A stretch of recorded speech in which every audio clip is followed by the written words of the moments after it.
Buenos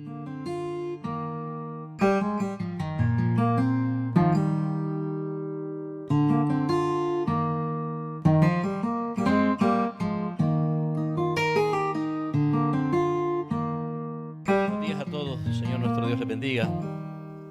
Si me logran escuchar hasta atrás, ¿sí? Muy bien. Hermanos, qué alegría volver a verles. El domingo pasado no nos vimos, no estuvimos juntos. Ustedes se congregaron acá, nosotros nos congregamos allá en Tegucigalpa. El miércoles pasado en el culto de oración compartimos brevemente de lo que fue esta bendición de viaje que el Señor nos concedió el domingo pasado, que estuvimos todo un fin de semana, regresamos el lunes casi por la noche y fuimos muy favorecidos con el Señor en ese viaje, en el cual pudimos por primera vez realizar una conferencia del Instituto de la Iglesia allá en Tegucigalpa. Se nos abrieron las puertas en una iglesia, ahí se reunieron y congregaron como 70 varones, padres de familia, algunos solteros, líderes de iglesia, otros pastores, para juntos poder exponernos a 3 sesiones en las que el Señor pues fue bastante fiel con su palabra para edificarnos a todos. Y así pues estuvimos hasta el domingo por la mañana, el hermano Leo predicando en una iglesia bautista, yo predicando en la iglesia anfitriona, y también el pastor Aníbal, que fue otro de los conferencistas en las sesiones, estuvo en otra iglesia y bueno, el Señor nos trajo con bien. Quiero agradecerles nuevamente por sus oraciones y apoyo durante este tiempo de viaje. También quiero darle gracias al Señor porque tuvieron aquí la visita del pastor Michael, quien les trajo el mensaje del Señor y les predicó su palabra, un mensaje doctrinal, pero también muy práctico acerca de la voluntad de Dios con respecto a la paternidad. Así que estuve informado al respecto y sé que el Señor puso en ustedes su voluntad y también sé que el Señor va a ir trabajando con esa materia prima en los corazones de cada uno de los que somos padres y de aquellos que a futuro el Señor los hará padres. Y hoy pues aquí estamos de vuelta, hemos regresado. Así que tendrán que tolerarme un poco más, tendrán que soportarme otra vez más y podernos concentrar en la palabra del Señor. Pero también antes quisiera que fuéramos conscientes de que por la misericordia y la gracia de Dios, la alerta roja que se decretó por toda esta zona del litoral atlántico, todavía se mantiene. Este día aparentemente se suspende la alerta roja. Si Dios así lo permite, pues no tendremos otro fenómeno para esta semana. Sin embargo, estemos siempre orando por la gente. Estas situaciones y circunstancias de peligro y que pueden ser muy devastadoras, como ya lo hemos vivido, ponen a prueba en primer lugar a la gente en los sectores de riesgo, la gente que ya sabemos que no puede vivir en otro lado, se tienen que resignar a vivir donde están, aunque sean zonas de riesgo. Entonces una prueba para ellos, es un llamado de atención de parte del Señor, de reconocer que la vida se puede fumar, y no solamente las cosas materiales se pueden esfumar y desaparecer en un momento, sino la vida misma está en peligro. Así que Dios está llamando la atención de sus criaturas, utilizando, como suele Dios utilizar a lo largo de toda la existencia humana, su naturaleza. No es la madre naturaleza, y si ese es un término, ¿verdad?, que secularizado, que surgió por ahí, pero ni los mismos científicos llaman a la naturaleza madre. Saben que la naturaleza no es soberana, saben que la naturaleza simplemente se rige por leyes que Dios, el Creador, el Todopoderoso, ha establecido. Dios utiliza la naturaleza como medios incluso disciplinarios, medios de juicio, medios de castigo, en este tiempo en el que vivimos después de que el pecado entró al mundo. Así que Dios está llamando la atención de esta gente en vulnerabilidad, está llamando su atención a todas estas personas en angustia y les está llamando a que vuelvan sus corazones a confiar únicamente en Él, poner su confianza en Él, no en las cosas que tienen, no en la vida que viven, sino solamente en Él. Y cuando ellos conozcan al Dios que salva, al Dios verdadero, y su confianza esté puesta solo en Él, pues podrán decir como los salmistas, como los creyentes del Antiguo Testamento y creyentes del Nuevo Testamento, podrán decir expresiones como sea cual sea mi situación, en escasez o en abundancia, todo lo puedo en Cristo que me fortalece, como el poeta en el Salmo diciendo de que aun si los mares y las montañas cayeran sobre él, aun si la tierra fuera removida, él esperaría en el Señor.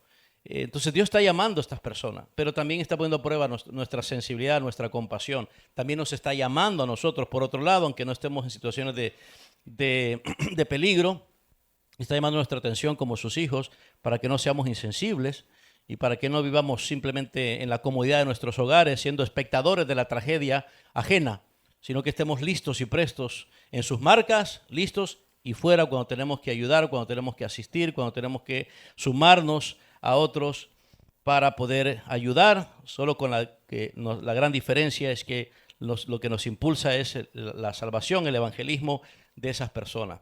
Así que damos gracias a Dios porque ha parado, se ha detenido de momento. Si llegara a haber otro fenómeno natural esta semana, pues ya saben, es mucho más peligroso porque los suelos están húmedos. Así que el riesgo todavía no ha pasado, aunque la alerta roja, que significa evacuación inmediata, puede ser que se clausure, se suspenda el día de hoy. Todavía estamos en una situación difícil. Así que espero en el Señor que estemos haciendo oraciones por estas personas, sobre todo por la gente que nosotros ministramos allá en los Bajos de Choloma, en la Unión. Le pido a hermano Elmer que por favor esté monitoreando, ¿verdad?, siempre las comunicaciones para que estemos informados allá. Y también es necesario que podamos conocer, darnos cuenta si alguien de ustedes puede también sumarse en esto, informarnos a ver si ya hay damnificados, probablemente aquí cercano a nosotros en la comunidad, donde podamos encontrar albergues, donde podamos también nosotros aprovechar la oportunidad de poder llevar la palabra de Dios a esos albergues y otros recursos más para suplir necesidades. Bueno, no quería pasar por alto eso. Estamos en una circunstancia especial con ello. Muy bien, amados hermanitos, hoy que nos volvemos a ver, vamos a volver a concentrar nuestra atención y poner nuestros corazones por última ocasión, creo yo, en este texto, que ustedes me imagino ya recordarán, ya que ven en pantalla ahí, ya habrán sacado sus notas donde habían dejado su marcador de la última vez que nos vimos y vamos a volver a concentrarnos ahí. Les cuento que había un joven incluso cristiano, un joven que era pintor, un talentoso pintor reconocido cristiano que se dedicaba profesionalmente a la pintura. Era un artista cristiano. Él pintó un cuadro de una mujer desamparada y acompañada de un niño en medio de una tormenta. Se pueden imaginar la proyección de esa imagen, una mujer, una madre desamparada con un niño en brazos en medio de una tormenta. Podemos ver ahí una criatura indefensa dependiendo de una mujer vulnerable, tratando de sobrevivir. El cuadro era tan conmovedor, tan dramático, los colores, la reflexión de fondo y la intención, por supuesto, del pintor. Era tan conmovedor que conmovió profundamente al pintor, en primer lugar. Eso me hizo recordar una de las lecciones y principios aprendidos para un predicador en la predicación o en la enseñanza para aquellos que son maestros. Si lo que hemos aprendido no nos conmueve, entonces ni nos atrevamos a enseñar y predicar algo que no nos conmueve. Si la palabra de Dios, que es nuestro texto de estudio, no conmueve nuestros corazones, no nos estremece, nada hacemos en predicar y en enseñar. Pues bueno, este pintor al menos tenía ese principio bien arraigado en su corazón. Su propia pintura lo conmovió, lo estremeció. Que de pronto su reacción más inmediata fue dejar de lado su paleta y su pincel y se dijo a sí mismo: debo ir a buscar a los perdidos en esta condición. Debo ir en busca de personas en esta condición. En esta condición como la pintura, en esta condición en la que reflejaba la necesidad, la angustia, la desesperación, la miseria, el peligro de las personas. Y la reacción obviamente tuvo que haber sido espiritual, tuvo que haber sido por obra del Espíritu Santo providencialmente. Estremeció su corazón y se puso a pensar en los perdidos. Así que al poco tiempo él empezó a trabajar en los barrios pobres de la ciudad donde él vivía y a estudiar, prepararse para salir a la obra misionera. Ese joven artista es uno de las, vamos a decir así, las leyendas o los héroes contemporáneos que tenemos en el registro histórico de los misioneros. Él es Alfred Robert Tucker, misionero británico de la época del siglo XIX. Él vivió en 1849 y falleció en 1914. Casi por unos 15 quizás años, menos de una veintena de años, cumple 100 años de vida. Él sirvió como misionero en Uganda y en África Oriental durante 20 años de su vida. Se entregó por completo. Hermanos, nosotros tenemos cierto parecido a este joven cristiano pintor. Cierto parecido. Creo que no me equivoco. Pero no es en su talento. No somos pintores, ¿verdad? Ninguno de nosotros apenas pinta en el papel. Pero ¿saben qué nos parecemos? En que aunque lo que más sobresalía en este pintor era su talento profesional como artista, en nosotros lo que más sobresale es el conocimiento. Sabemos mucho, sabemos bastante. Hablamos del evangelismo, podemos hablar horas y horas en una conversación, incluso podemos estar en un estudio y exponernos a la doctrina de la salvación y asombrarnos y nos sentimos a gusto. Nos gusta ir a conferencias, ¿no es cierto?, de aquí para allá, donde se hable acerca de Dios, de la salvación, de esa doctrina tan hermosa, etcétera. Pero poco hacemos. Poco hacemos. Mucho sabemos, mucho hablamos, pero poco hacemos. Nos sentimos en cierta medida complacidos porque sabemos mucho, complacidos porque conocemos bastante, complacidos porque hablamos mucho y hablamos muy bien de estos asuntos doctrinales, hablamos muy bien, nos sale bien hablar de la doctrina de la salvación, hablar de Dios entre nosotros. Nos sentimos complacidos, nos admiramos y valoramos lo que somos, lo que sabemos y lo que tenemos. Sin embargo, seremos un grupo de pecadores egoístas, orgullosos e ingratos, si eso es todo lo que hacemos. Si no cambiamos, si no pasamos de solo saber, de solo ser y hablar, y pasamos a actuar en favor de los pecadores perdidos, los de afuera, los que están fuera del reino del Señor, los que están fuera de la iglesia del Señor. Necesitamos que Dios cambie nuestra actitud y pensar, cambie nuestra vida, nuestras prioridades, cambie nuestro sentido de compromiso, como lo hizo con aquel joven y talentoso pintor cristiano. Es lo que necesitamos. Todos debemos salir de la rutina. Todos debemos estar dispuestos como hijos de Dios y pecadores salvados a ponernos en las manos del Señor para que Él nos use a nosotros como sus instrumentos y medios para la salvación de otros, para la obra del Evangelio, para la obra misionera, para el testimonio, para testificar. No podemos quedarnos sin hacer nada al respecto. ¿Y cuál es nuestro punto de partida en este asunto? Nuestro punto de partida es un compromiso de oración constante, sin cesar, fervoroso, una devoción en la oración evangelizadora. El pastor Horace Bushnell escribió lo siguiente, dice: los que están exentos de este llamado, de esta misión, son los siguientes. A ver si ustedes se consideran parte de esta lista. Los que están exentos de involucrarse, de responder a este llamado, de hacer y no solamente saber o pensar o hablar, son, número uno, los que creen que el mundo no está perdido y que no necesita el Salvador. Esos son los que están exentos.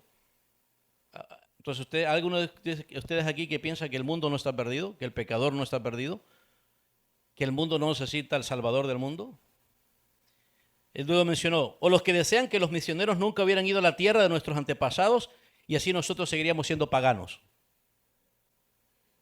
Ese sería otro grupo de personas que no están llamados a esto. Pueden darse, como quien dice, de alta. Luego él dice, o los que creen que uno debe preocuparse solo por uno mismo en este mundo y tener el pensamiento, la filosofía de vida de Caín. ¿Se acuerdan cuál es la filosofía de Caín, hermanos? Solo tenía un hermano, solo un hermano tenía. La tierra solo estaba poblada por sus padres y sus hermanos, y entre esos hermanos, aparentemente, podemos deducir, de acuerdo al relato bíblico, de que de todos sus hermanos había un varón. ¿Y saben qué? La filosofía de vida de Caín, ¿cuál era? ¿Soy yo acaso guarda de mi hermano? Es decir, ¿soy responsable de mi hermano? Soy responsable solo de mí mismo. Pero hay otro grupo de personas, los que creen que no tienen que rendir cuentas a Dios por los recursos que les ha dado o por las oportunidades que les ha dado. ¿Hay alguien de aquí, alguno de ustedes aquí, que tiene la filosofía de Caín o que tiene la filosofía de no rendición de cuentas? Para que así la demos de alta. O como dice él finalmente, o los que están preparados para aceptar la sentencia final de parte del Señor, diciendo, de cierto os digo que en cuanto no lo hiciste a uno de estos pequeños, tampoco a mí me lo hiciste. Mal siervo infiel. ¿Qué estamos haciendo? ¿Cómo estamos? Han pasado semanas desde que el Señor nos trajo este pasaje, que seguramente más de alguno de ustedes ya se siente, como siempre hacemos en una serie de sermones, se siente bien familiarizado. Se siente a gusto porque ahora sabe más. Pero ese no es el propósito, saber más. Sino qué correcciones hemos venido haciendo después de 4 semanas, 5 semanas. ¿O seguimos todavía adormecidos? ¿O seguimos todavía acomodados? ¿Seguimos todavía sin reaccionar? ¿Seguimos todavía justificando? ¿Seguimos todavía complacidos? ¿Seguimos todavía con el formalismo? Nuestro Señor Jesucristo nos enseñó y modeló valores y principios cívicos ciudadanos. Esos valores y principios del cristianismo, enseñados y modelados por nuestro Señor, son el amor al prójimo. El amor al prójimo. Pero no ese amor del 14 de febrero, ¿verdad? El amor al prójimo. El amor alto, elevado, supremo, profundo. El amor de sacrificio, que obviamente no es natural en nosotros. Eso lo reconocemos. Reconocemos que no es el amor que nos es fácil dar. Pero no solo tenemos que reconocerlo, tenemos que también reconocer que Dios nos da ese amor. Nos ha dado ese amor. Ha derramado ese amor en nosotros. Amor hacia el prójimo, amor sacrificial, un amor que muestra honra, respeto por todos, a la dignidad humana, a toda criatura, a los pecadores, incluso aquellos perdidos, porque aún todavía son portadores de la imagen de Dios. Valores y principios que nos hacen vivir con una disposición misericordiosa, en vez de solo justicia. En vez de esa rígida demanda de rectitud, de justicia, de intolerancia, misericordia, de humildad, de amabilidad, de benignidad. Todo esto pues fruto del Espíritu de Dios, por supuesto. Para los cristianos estos valores no solo guían nuestra vida personal, sino que también influyen en nuestra manera en que nos comportamos como ciudadanos y nos relacionamos en la sociedad, ya sea con los que nos gobiernan o con los demás ciudadanos con quienes compartimos este país. Es en este sentido que el cristianismo debe ser la base suprema para un verdadero y genuino civismo. Así que, hermanos, necesitamos nuevamente escuchar al Señor hablar y decirnos aquello, recordarnos de nuevo lo que hemos estado aprendiendo. Pero esta vez, si es la última vez que nos vemos en este pasaje, por lo menos en este año, ¿no?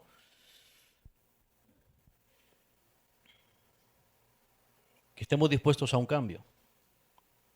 Que vengamos hoy dispuestos a hacer lo que Josué le dijo al pueblo de Israel en sus últimos años. Decidan a quién van a servir. Escojan hoy. Si a los ídolos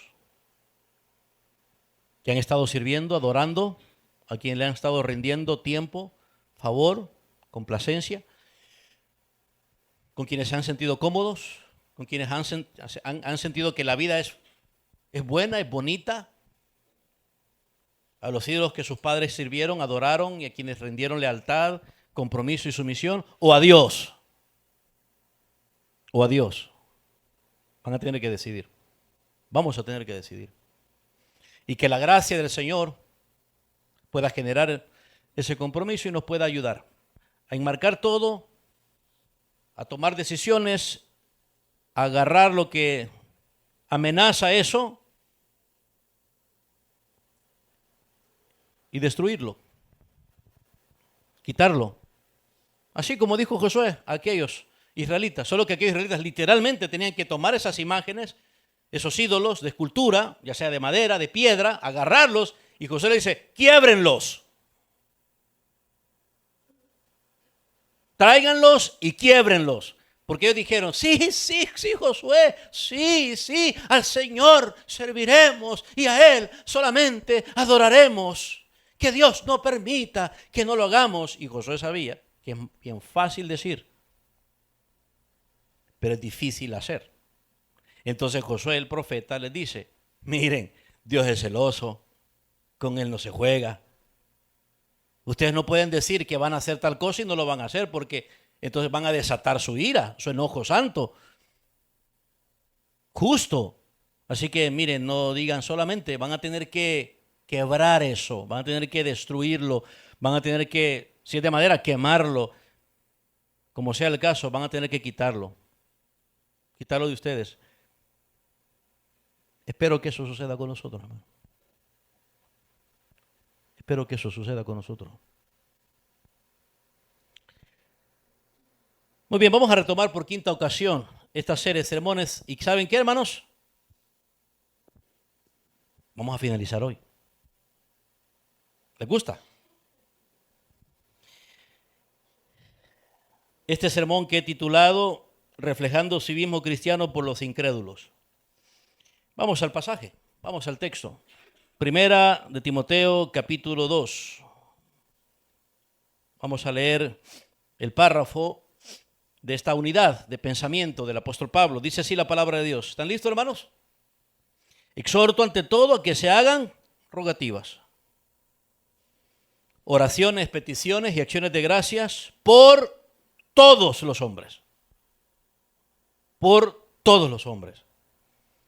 Por los reyes y por todos los que están en eminencia, para que vivamos quieta y reposadamente en toda piedad y honestidad, porque esto es bueno y agradable delante de Dios nuestro Salvador, el cual, es decir, Dios nuestro Salvador, quiere que todos los hombres sean salvos y vengan al conocimiento de la verdad. Porque hay un solo Dios y un solo mediador entre Dios y los hombres, Jesucristo, hombre, el cual se dio a sí mismo en rescate por todos, de lo cual se dio testimonio a su debido tiempo. Para esto yo fui constituido predicador y apóstol. Digo la verdad en Cristo. Yo no exagero con esto. No miento. Este es mi vivir. Este es el pan de cada día para mí. Esta es la razón de mi existencia. Es decir, lo que Dios hizo de mí. Me constituyó esto para hacer eso. Maestro de los gentiles en fe y verdad. Y finaliza el pensamiento diciendo, a ver, leemos, quiero pues que los hombres oren en todo lugar, levantando manos santas sin ira ni contienda. Esa es la palabra del Señor. Vengamos ante el Señor, oremos, hermanos. Bendito Dios Todopoderoso, Padre de nuestro Señor Jesucristo, nuestro Dios y nuestro Padre, nuestro Salvador. A ti, Señor, sea dada nuestra alabanza. Ante ti, Señor, venimos con temor y necesidad. Acudimos ante tu trono, Señor, para que tu voz, que no es humana, sino divina, con un mensaje celestial, el mensaje poderoso, glorioso, verdadero, perfecto, sea oído a través de esta voz humana, de este débil pecador que soy yo. Que tu palabra, Señor, sea bien trazada y producto de ello, Señor, tu Espíritu nos ilumine, nos abra el entendimiento, pero sobre todo, Señor, toque nuestro corazón, martille nuestro corazón, queme y purifique todo nuestro ser y pueda, Señor, quemar la paja y dejar el trigo. Que tu palabra sea como un grano, como una semilla depositada en nuestro corazón, que haga resurgir una vida distinta, actitudes distintas, pensamientos distintos, acciones distintos, un estilo de vida distinto, una forma de conducirnos distinta, prioridades distintas, compromisos distintos, anhelos y ambiciones distintas. Señor bendito, ante ti nos exponemos. Y si hoy fuera nuestro último día, momento de vida, por favor, Señor, haznos recibir tu palabra, deseando que esto sea cumplido en nosotros y en todo pueblo donde tu iglesia existe, se reúne, se congrega. Padre, glorifícate en esta mañana, ayúdanos por favor a concentrarnos, pero sobre todo ayúdanos a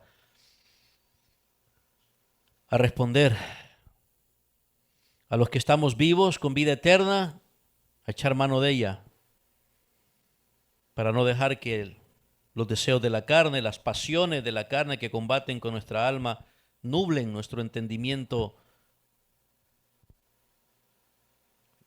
nublen nuestra mente, sino que sea renovada, Señor. Y pedimos por aquellos que no tienen vida eterna, que están muertos en sus delitos, en sus pecados, que viven como nosotros vivimos antes, sin Dios, sin esperanza en este mundo, sin Salvador.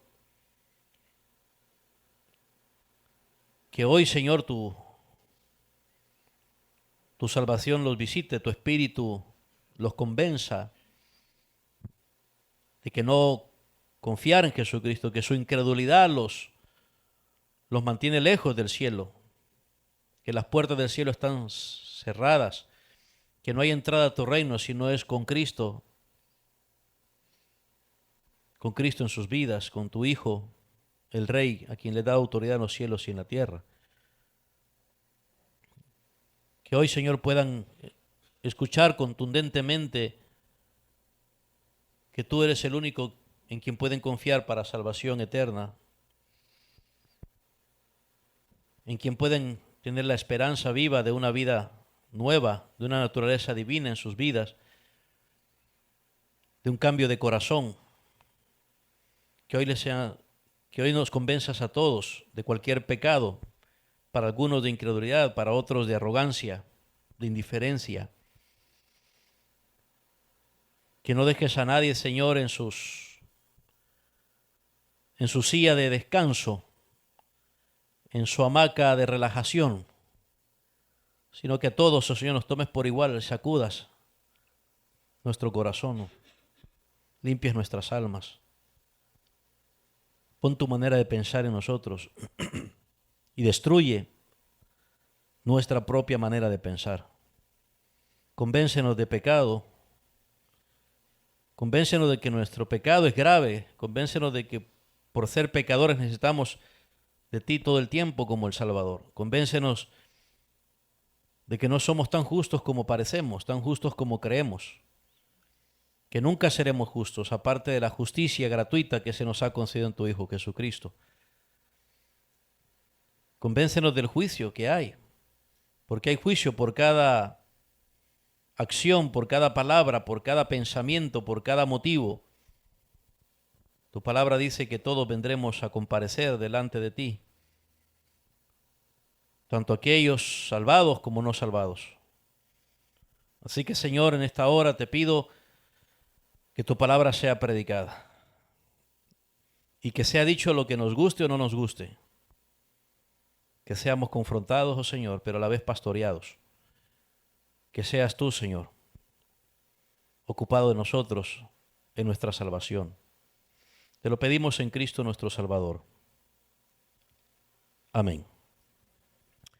Bueno, como ya hemos notado, hermanitos, así como hemos leído este pasaje, hemos visto cómo inicia el capítulo 2 y ya les he explicado, ¿verdad?, que en esta sección el apóstol Pablo, de manera casi muy inmediata al comienzo de la carta, sin mucho preámbulo, diríamos así, él pasa de inmediato de la sección introductoria, de la sección propia de una epístola, que es acciones de gracias, o saludos, o deseos, bendiciones. Pero en esta carta es bien particular porque en la parte introductoria él ya comienza a tratar la temática que lo llevó a escribir esta carta. Él comienza ya a tratar la preocupación que tiene como apóstol por aquella iglesia en Éfeso donde estaba Timoteo, el pastor que él había dejado ahí en Éfeso.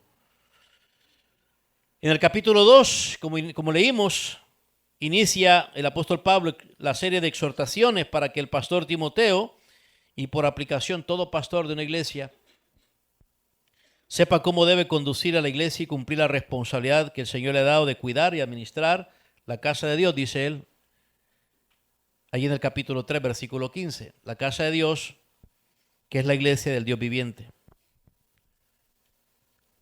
Ahora, uno de los asuntos que dijimos que el apóstol Pablo que lo lleva a tratar y a decir lo que dice, y que lo lleva primordialmente a mencionar que ante todo lo que un pastor debe hacer y que una iglesia debe hacer en su organización, en su función, en su existencia, ante todas las cosas, algo que lleva al apóstol Pablo a decir que esto es prioritario, lo que dice el versículo 1 en adelante, que se hagan rogativas, etcétera, es debido, entre varias cosas que hay, varios asuntos preocupantes pero que están entrelazados, es debido que hay un grupo de, algunos dirían cristianos, otros dirían falsos cristianos, pero ciertamente hay un grupo de personas dentro de la iglesia que no solamente están promoviendo otro evangelio, que puede ser un evangelio legalista, moralista o elitista,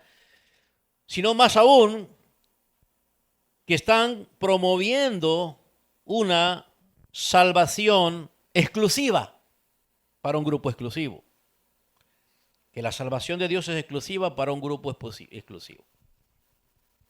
Que la salvación de Dios no es inclusiva, sino que es exclusiva. Y en cierta manera, aparte de eso, ¿verdad? No es lo que el apóstol Pablo está tratando, pero en cierta manera sabemos por el resto de la enseñanza bíblica que sí, la salvación es exclusiva para los que creen. Sí, en ese sentido es exclusiva porque solo los que crean en el Señor Jesucristo van a ser salvados. Pero lo que estaban pensando, la teología errada, torcida, que puede encajar en la mente de cristianos de buena doctrina incluso, que poco a poco se puede ir degradando esa doctrina. Lo torcido es pensar, bueno, este evangelio de salvación es para un grupo exclusivo. Ya sea por su nivel social, o ya sea por su nivel académico, o ya sea por su nivel intelectual, o ya sea incluso por sexo, o ya sea por su moralidad.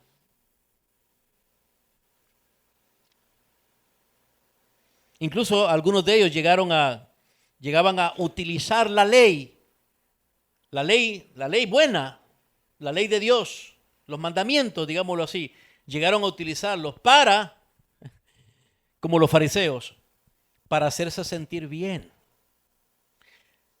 La ley de Dios había sido prácticamente modificada. No los mandamientos, pero sí el espíritu de la ley. ¿Cuál es el espíritu de la ley? Bueno, el apóstol Pablo lo menciona aquí en el capítulo 1. Dice que en versículo 8 que la ley es buena si uno la usa legítimamente. Y uno se pregunta, ¿y cuál es el uso legítimo entonces de la ley, de los mandamientos, de la norma, de los preceptos? Conociendo esto, y aquí viene el uso de la ley legítima, que la ley no fue dada para el justo. ¿Se dan cuenta? La ley no fue dada para el justo. O sea, la ley no es un instrumento para que nosotros nos estemos felicitando, es decir, felicitando y halagando y aprobando, y mucho menos no es un instrumento para que nos estemos comparando. como los fariseos lo hacían. Ah, yo no hago tal cosa. Entonces, por eso soy bueno. Aquellos que no lo hacen, esos no son buenos. Entonces yo soy mejor que ellos. Entonces por eso Dios me salvó a mí. Hermanos, ¿cuántos de nosotros caemos en esa trampa? El uso legítimo de la ley no es para los justos. El tono de la ley y su espíritu es que los criminales, los que cometen los delitos en contra de la ley de Dios, de los mandamientos de Dios, se sientan bajo culpa para que acudan a la salvación, para que recurran al Salvador. La ley tiene una función de un fiscal. ¿Me explico? El que acusa no tiene la función de un salvador.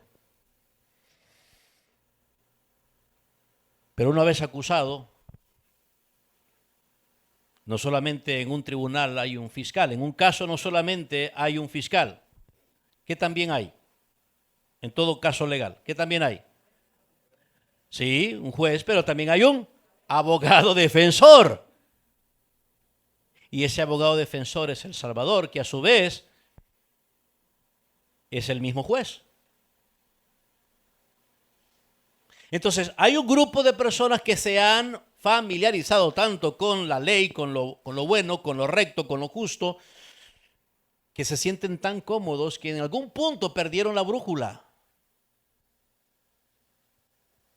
Y comenzaron a utilizar la palabra de Dios, la doctrina, en este caso la ley, que es buena, los mandamientos de Dios, que bien pueden ser una referencia a la Torá, es decir, a los 10 mandamientos, o puede ser referencia al conjunto de normativas que el Señor ha establecido en su palabra, o se puede estar refiriendo el apóstol Pablo a la manera general.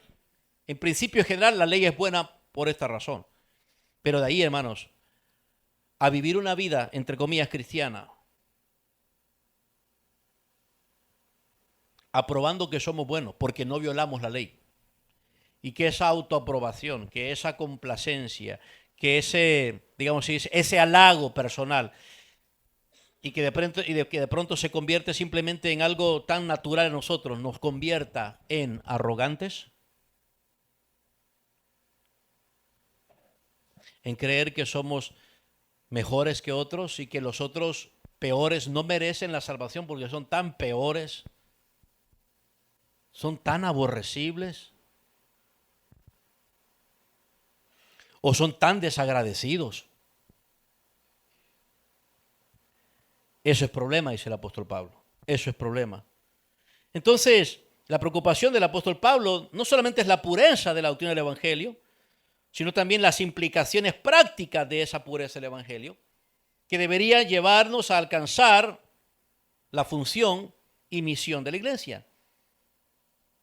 Para el apóstol Pablo es importante cómo nos comportamos como cristianos entre nosotros, por supuesto, pero también cómo nos comportamos hacia los no cristianos, hacia los de afuera de la iglesia. Por eso él llama la atención a Timoteo a un asunto de principal importancia, pidiéndole que se asegure del buen funcionamiento y la misión de la iglesia, velando por el interés apasionado de los cristianos, por la salvación de aquellos que todavía no son cristianos.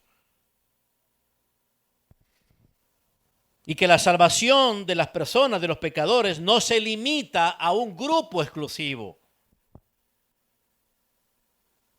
sino que debemos mostrar interés, como Dios tiene un interés, por la salvación de todas las personas, de modo que el apóstol Pablo dice, hay que orar por todos. Más de 3 veces él repite remarca esa idea, todos, todos, todos, todos, porque ese es su énfasis. La inclusión de todos los pecadores al deseo de Dios de salvarlos. Dios quiere salvar. Y aun y cuando Dios divide la humanidad en creyentes o incrédulos, nosotros solemos dividir la humanidad en más categorías. Más categorías. Y a partir de esas categorías nos alineamos, sentimos afines a ciertos grupos. Este es el grupo que realmente con el que mejor me siento y este es el grupo de personas que Dios debería salvar, ¿verdad?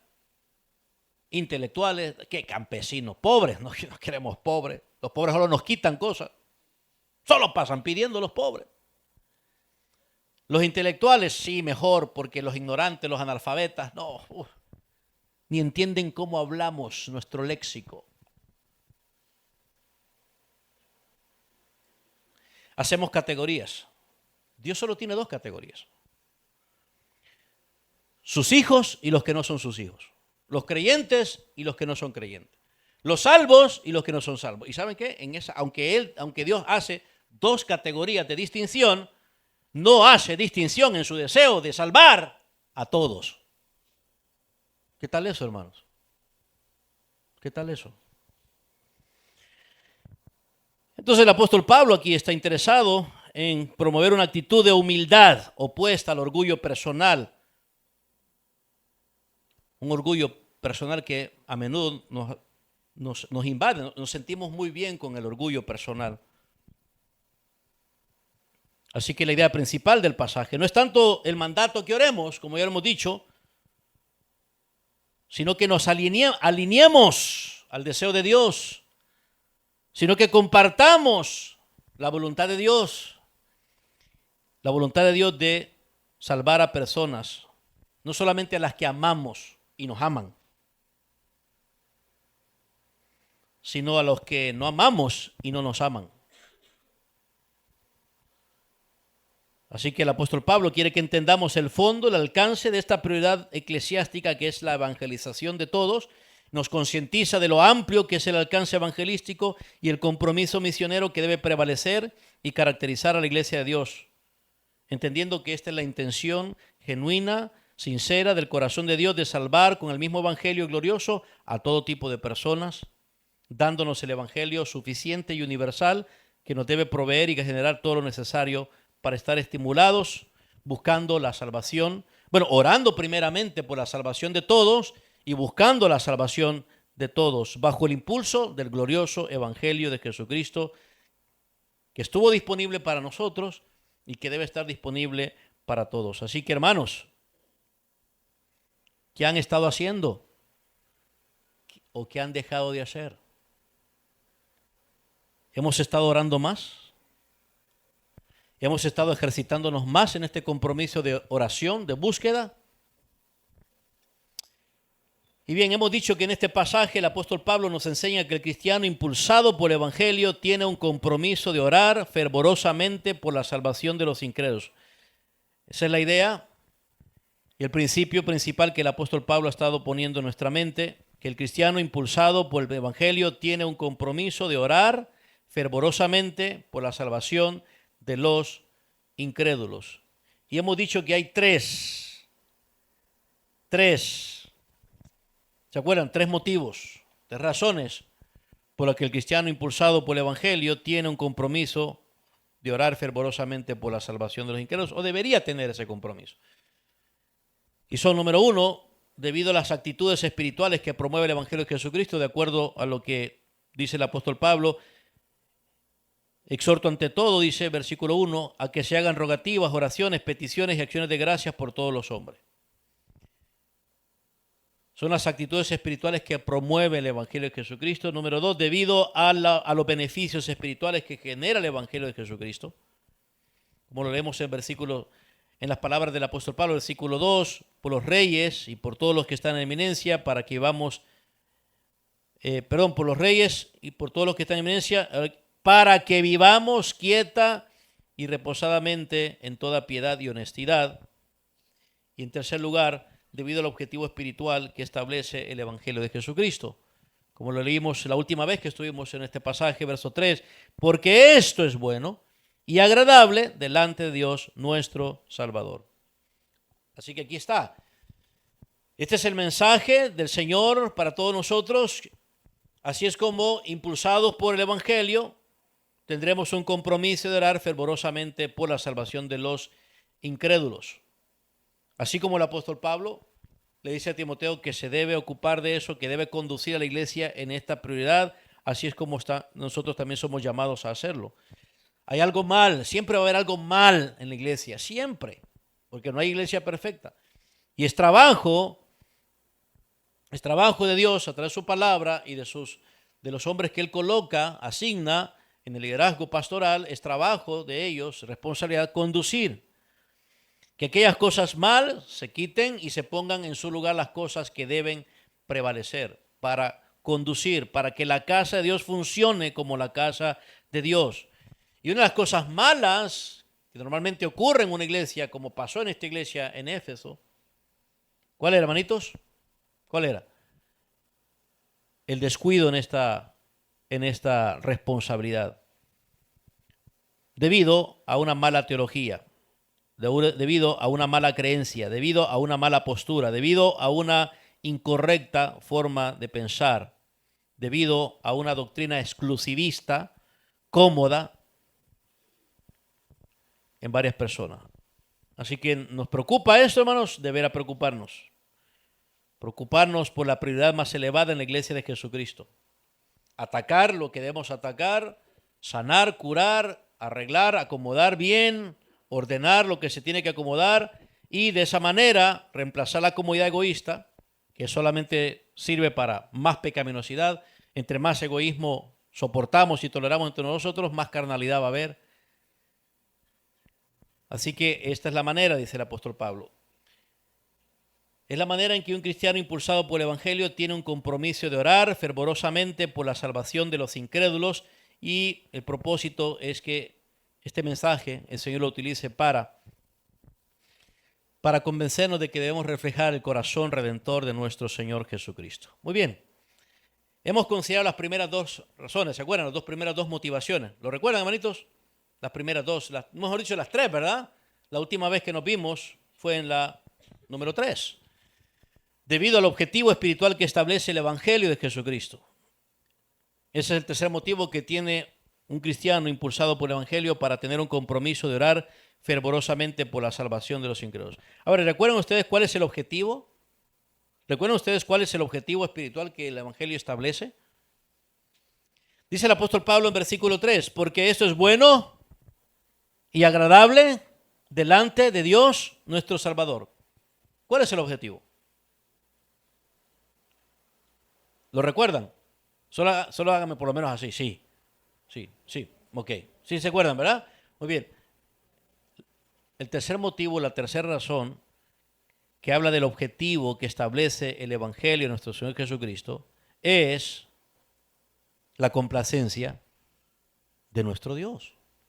¿Por qué hacemos esto? ¿Por qué tenemos que estar, como dice el apóstol Pablo, ante todo? ¿Por qué debemos corregir cosas en la iglesia? ¿Por qué debemos reordenar nuestros esfuerzos, nuestra actividad?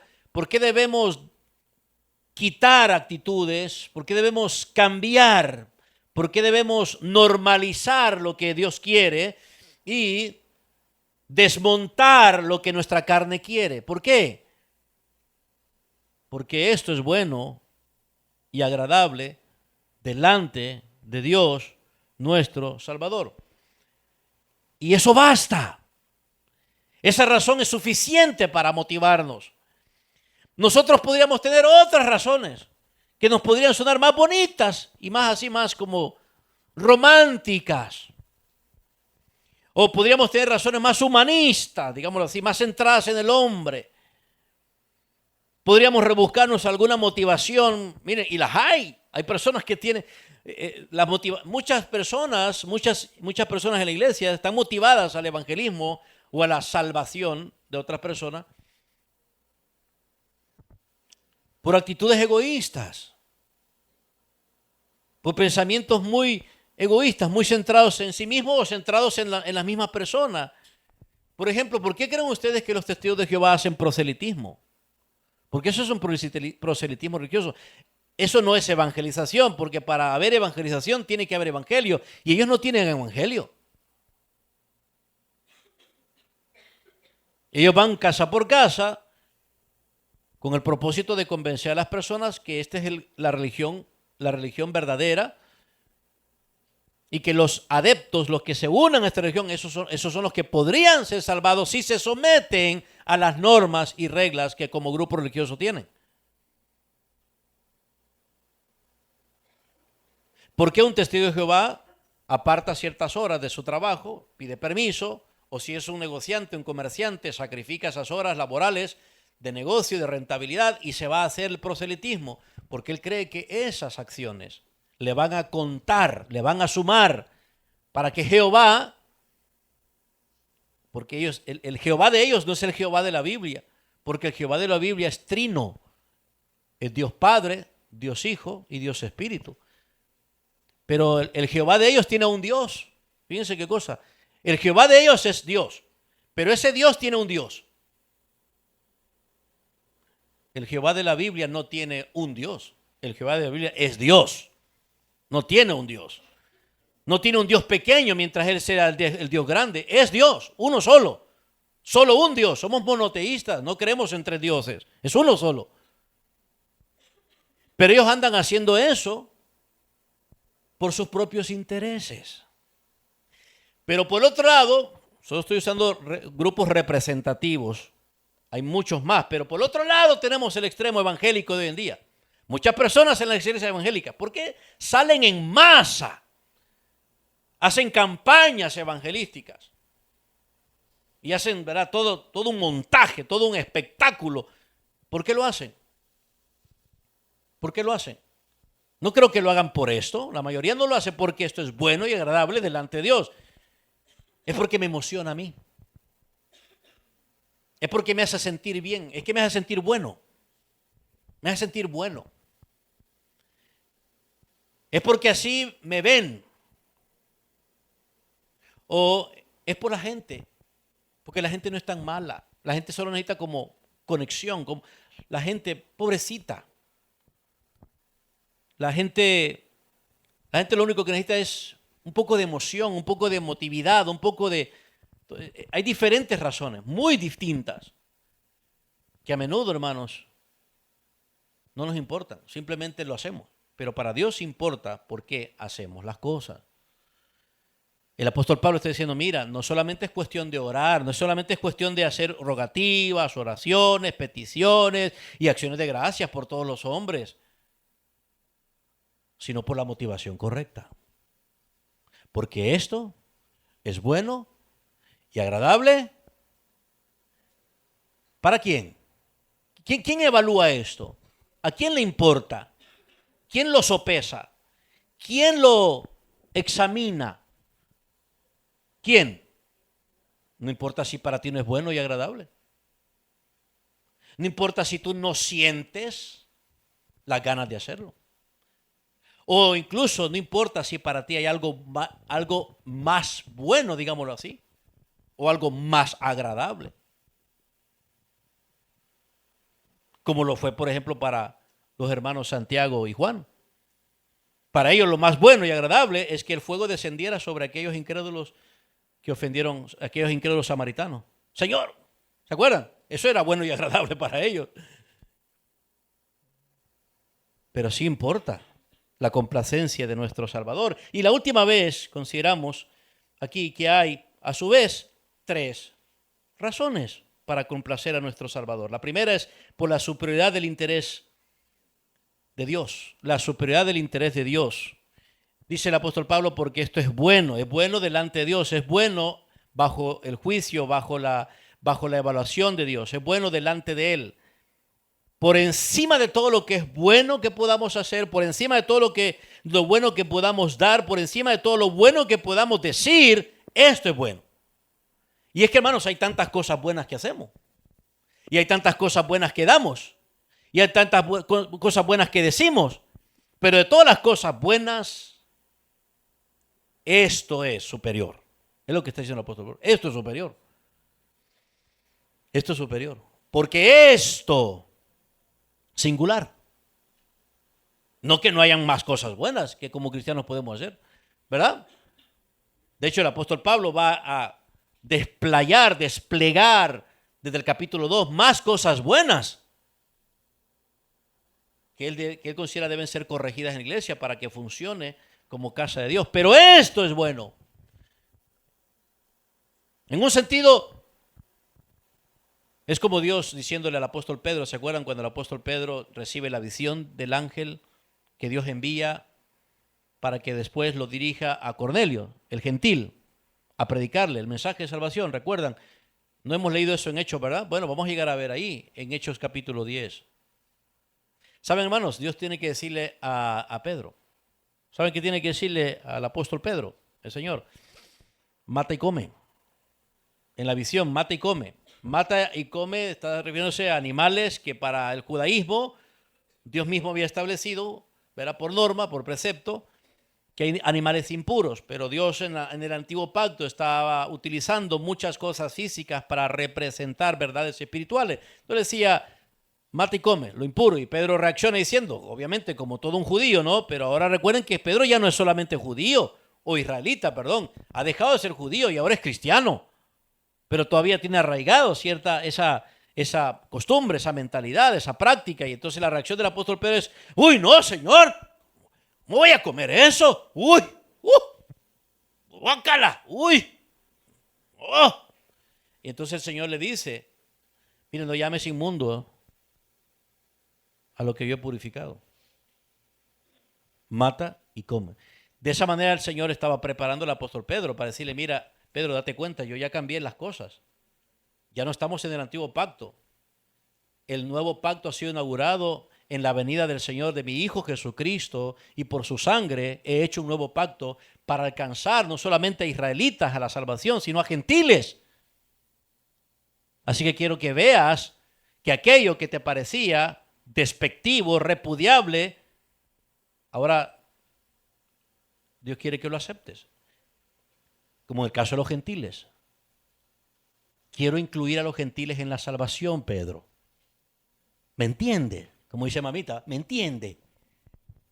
Quiero incluirlos en la salvación. Entonces mata y come.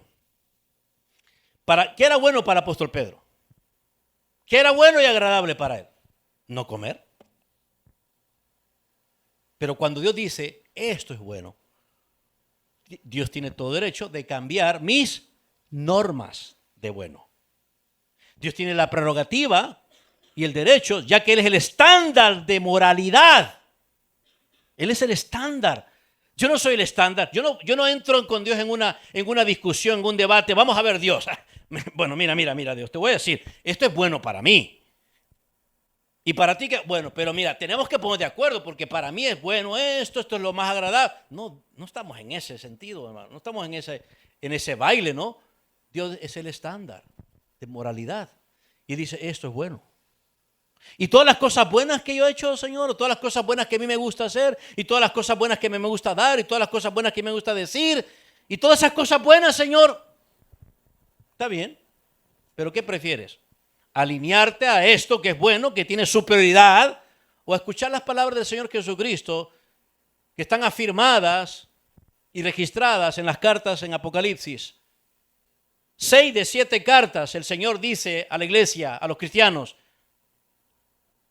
reconozco tus obras, reconozco tu doctrina, reconozco esto, reconozco lo otro, pero tengo contra ti.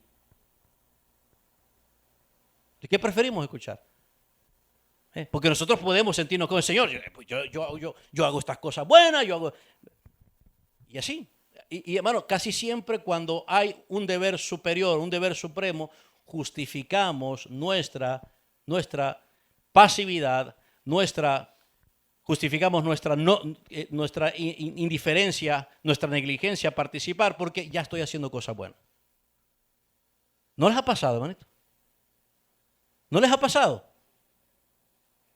¿No les ha pasado? A mí me ha pasado. No me convenzo a mí mismo y bueno, ¿y yo por qué tengo que hacer esto? Que lo hagan los demás, porque yo ya estoy haciendo cosas buenas. Yo estoy haciendo cosas buenas. Cosas buenas que agradan a Dios. Entonces, ¿por qué tengo que hacer esto otro?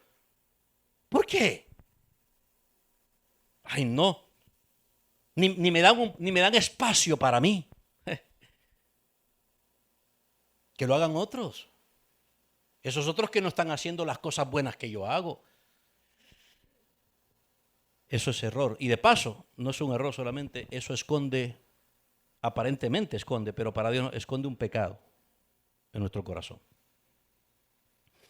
Así que debemos, hermanos, como dice la palabra de Dios aquí, debemos tener como objetivo la complacencia de nuestro Dios.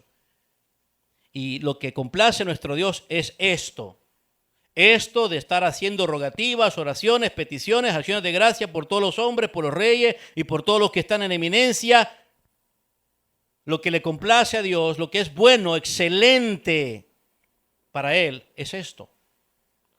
Que encierra, recuerden, las actitudes espirituales que debemos tener como evangelistas, como testigos de Jesucristo, como familia de Dios, como iglesia.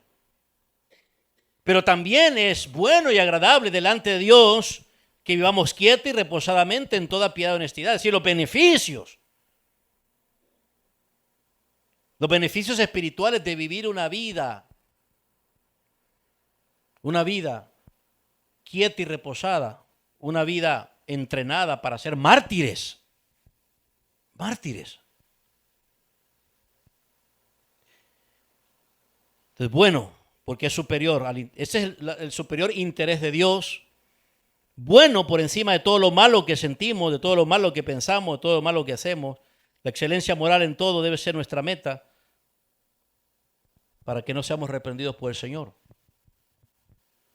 Reconozco todo lo bueno que has hecho, pero tengo contra ti una cosa.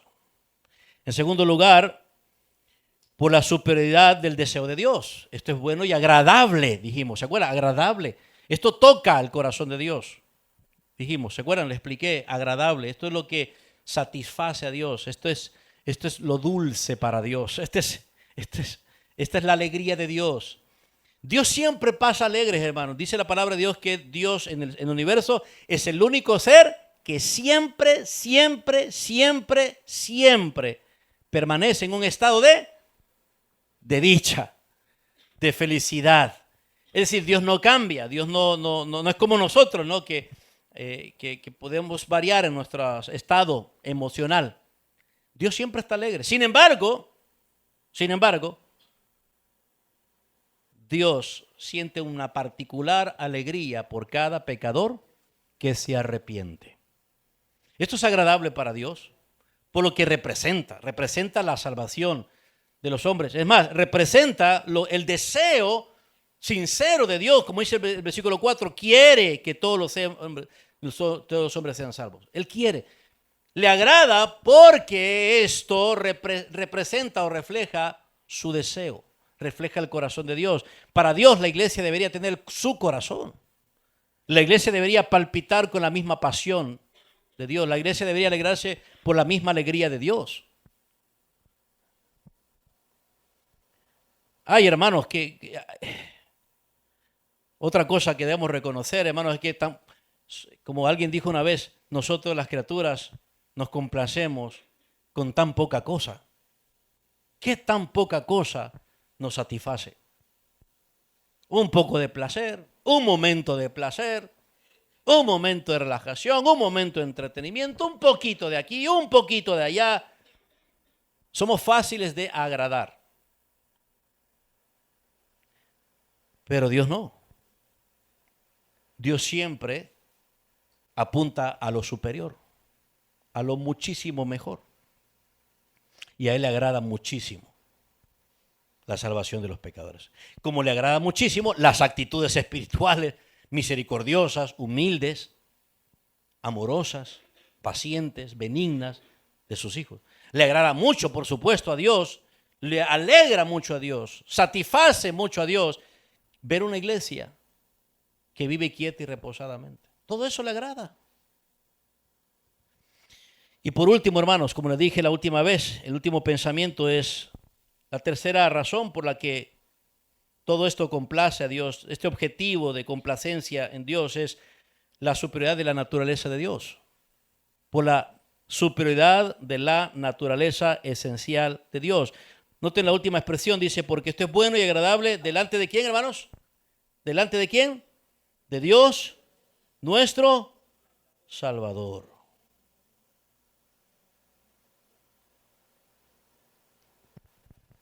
Esta es una tercera razón por la que Dios es complacido al cumplirse el objetivo espiritual que establece el Evangelio por la superioridad de su naturaleza redentora. De su naturaleza. En esencia, hermanos, para el apóstol Juan, ¿en qué se enfoca Juan? ¿En qué faceta de la naturaleza de Dios se enfoca Juan, el apóstol? Dios es amor. ¿Cierto o no? Dios es amor. ¿Verdad? ¿Verdad que sí? Ahora, el amor no es Dios, pero Dios es amor. Dios en su naturaleza, es lo que quiere decir el apóstol Juan. Dios no se convierte en amor. El amor no se convierte en Dios. O sea, no vamos a idolatrar, ¿verdad? Y venerar el amor como si el amor es Dios. No, Dios es amor. Es decir, Dios en su naturaleza esencial es amor. Y el apóstol Juan tiene que decir eso porque, recuerden, él está corrigiendo también nociones erradas acerca de el amor. Y cuando dice Dios es amor, luego él pasa a decir de que este Dios que es amor hace visible su amor habiendo enviado a su Hijo al mundo. Lo envió para dar vida a los que no tenían vida. Lo envió, como dice el apóstol Juan, o lo dijo el Señor Jesús a Nicodemo, de tal manera amó Dios al mundo que dio a su Hijo unigénito. Pero aquí el apóstol Pablo está destacando una faceta completa de este Dios que es amor. De este Dios que no envió a su Hijo al mundo para condenar al mundo, sino para que sea salvo por medio de él. Es la faceta completa, es la esencia completa, es la naturaleza completa de Dios. Hermanos, miren, si hay un peligro, entre muchas cosas que nosotros podemos pasar, es que nos gusta descomprimir a Dios. ¿Saben qué significa eso? Bueno, me voy a tratar de entender. Descomprimirlo es partirlo en partes. Ay, a mí lo que más me gusta de Dios es su amor. Y lo demás, no me importa. No, pero el amor de Dios, ay, que el amor de Dios es tan lindo, mi Diosito que me ama. Descomprimimos a Dios. Lo partimos en partes y comenzamos a pensar y a hablar de Él en aquella parte que más me gusta. Mi preferencia. Pero hay otros que en vez del amor de Dios o Dios es amor, Dios es justicia. Dios es justicia. Mi Dios es justo. Y viven con una vida rígida, intolerante, ¿verdad? Uf. Si usted una mala miradita y mire y lo persinan. Y así partimos a Dios. Nosotros no podemos hacer eso con Dios. Dios es un solo ser. Y en su solo ser, por naturaleza, predomina la esencia redentora, salvadora de Dios. Todos sus atributos, todo su carácter, toda su virtud, toda su perfección se mantiene integrada, unificada para salvar. Aún su justicia, aún lo justo que es Dios. Porque Dios es juez de toda la tierra, pero aún en su justicia, en su amor, en su misericordia, en su santidad, en su poder infinito, en todo lo que Él es. Todo se unifica, todo se integra. ¿Para qué, hermanos? ¿Saben para qué? ¿Saben para qué? Para salvar, no para condenar, es para salvar. Entonces, ¿por qué se pierden los incrédulos? Entonces, ¿por qué no todos los incrédulos van a ser salvados? Porque no todos los incrédulos van a ser salvados. No todos los pecadores van a ser salvados. Aunque Dios envió a su Hijo al mundo y lo dio para salvar al mundo, no todo el mundo universalmente va a ser salvado. Pero entonces, ¿por qué? Porque los hombres escogen no ser salvados. Porque los hombres rechazan a este Dios que es salvador. Porque los hombres prefieren otro salvador, entre comillas. Pero eso no cambia la naturaleza de Dios. No lo modifica, no lo altera. ¿Me explico, hermanos? Este es el Dios de la Biblia. Y nosotros descomprimimos a Dios. Y cuando pensamos en los incrédulos, sobre todo aquellos que son los más, que más nos disgustan, los que más lejitos los queremos, huelen como a zorrillo. Los queremos lejitos, lo más lejos posible. Es porque hemos descomprimido a Dios. Lo hemos descompactado, lo hemos partido. Y por eso el apóstol Pablo tiene que decir ahí, justamente en el versículo 5, porque hay un solo Dios. Hay un solo Dios y un solo mediador entre Dios y los hombres. No es que hay un Dios misericordioso para los que necesitan misericordia y un Dios justo para los que necesitan justicia. ¿Me explico, hermanos? No, un solo Dios que reúne todos sus atributos, ya sea de gracia, de justicia, de santidad, de rectitud, de pureza, de misericordia. Todos sus atributos reunidos y todos son para salvar. Es lo que dijo el Señor a través del profeta Jeremías al pueblo de Israel. Miren, yo quiero que la gente, la humanidad, se gloríe en conocerme y entenderme. Y en esto se deben gloriar.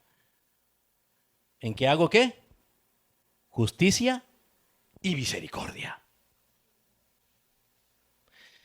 Viene el profeta Moisés y le dice al Señor, Señor, si tú no vas conmigo, yo no sigo en este asunto de conducir al pueblo de Israel en el desierto. Si tu presencia no va conmigo, muéstrame, revélate, aparécete.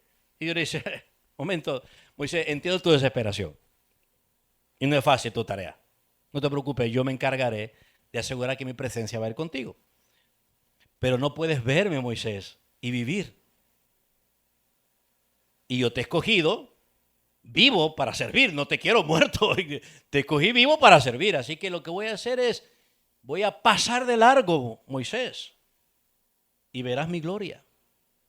Y en realidad no vio nada, pero sí oyó, dice el relato bíblico. El relato dice que vio sus espaldas, una figura de lenguaje obviamente para decir, como nosotros, ¿no? Cuando decimos, ¿y viste a fulano? Apenas vi sus espaldas.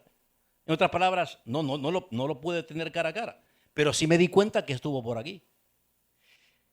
Y lo que oyó el profeta Moisés fueron estas palabras. Tronó diciendo acerca de Dios, una presentación de Dios. ¿Se acuerdan, hermanitos? ¿Se acuerdan? Dios fuerte, temible. Pero dijo, lento para la ira y grande en misericordia. Cuando dice lento para la ira, está asumiendo que es juez. Justo. No está negando que él no es juez justo. Porque luego él dice que castiga la maldad. Me explico, hermano, no tenemos que hacerle un favorcito, decir, no, es que yo no, es que yo voy a hacer un favorcito a Dios porque si no la gente se horroriza de Dios. Así que voy a hablar de Dios en esta parte, esta es la parte más bonita de Dios que me gusta. Y entonces voy a maquillar bien esta parte de Dios, porque esta es la parte que quiero que la gente conozca de Dios, porque es la parte que más me gusta. No tenemos que hacer eso. Tenemos que presentarlo en toda su perfección como Salvador. No tenemos que descompactarlo, no tenemos que quitarle partes. Él no es un Transformer, no es un juego de Lego, no es formado en piezas. Su gloria y su perfección no requiere de que manipulemos su carácter. ¿Me explico, hermanos? Y puede ser que entendamos eso, pero nos está afectando eso, hermanos. Nos está afectando. El hecho de saber que Dios es por naturaleza salvador, en esencia salvador. Dios acepta todo esto, requiere todo esto que es bueno, superiormente bueno y excelente, todo esto que es agradable, Él lo acepta, Él lo requiere porque es coherente con su naturaleza. Porque hay un solo Dios, no hay dos dioses, 3 dioses, 4 dioses. Los dioses falsos son esos, falsos, inventos humanos. El Dios del Islam es un invento humano, Mahoma se lo inventó. Incluso el Dios de los israelitas ahora es un Dios falso. No es el Dios verdadero. El Dios de los testigos, el Dios de los mormones, el Dios de los católicos es falso. Es producto de lo que cada papa se imagina. Ahora, el papa, la cabeza de la Iglesia Católica, presenta al Dios que él representa, no es el Dios de la Biblia. No es el Dios de la Biblia. Porque él descomprimió a Dios de la Biblia. Él le quitó partes. Él mutiló a Dios de la Biblia. Y anda por todo el mundo presentando al Dios que él representa, que no es el Dios de la Biblia, el Dios de amor. El Dios de la inclusión. Sí, pero inclusión sin arrepentimiento. Inclusión sin conversión. Inclusión sin detestar el pecado. Inclusión simplemente para promover el avance de la agenda religiosa del catolicismo romano. Es simplemente religión. Hermanos, esos son extremos, pero nosotros también cometemos extremos. Solo basta ver nuestras actitudes entre nosotros. Y solo basta ver nuestras excusas para darnos cuenta que también caemos en extremos. Esto es coherente con el Dios Salvador. Esto es bueno y agradable delante de Dios, nuestro Creador. ¿Nuestro Creador? No. Pero pudo haber dicho eso el apóstol Pablo. Y es cierto que Dios es nuestro Creador. Hermanos, es cierto que Dios es nuestro Creador. Pero ¿por qué no dijo en Dios nuestro Creador? Espero que ustedes hayan respondido, ya, pastor, ya sabemos, no nos va a agarrar en sorpresa. Porque yo ya les he dicho, cada palabra en el texto es intencional.